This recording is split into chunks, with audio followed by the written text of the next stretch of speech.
আমাদের এসএস প্রতিভা চ্যানেলের দর্শকদের খুব প্রিয় শিল্পী রানী আবারও ফিরে এসেছে। আপনারা জানেন রানী অনেক আগে থেকেই আমাদের সাথে গান করছে এবং আপনারা তার গানের দারুণ প্রশংসা করেন। আজকে রানী গাবে লালন শাহের বিখ্যাত গান চাঁদের গায়ে চাঁদ লেগেছে।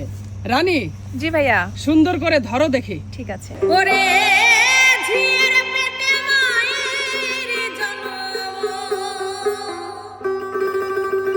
ঝিয়ের পেটে মায়ের জন্ম,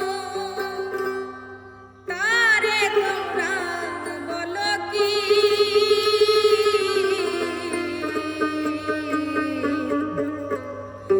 চাঁদের গায়ে চাঁদ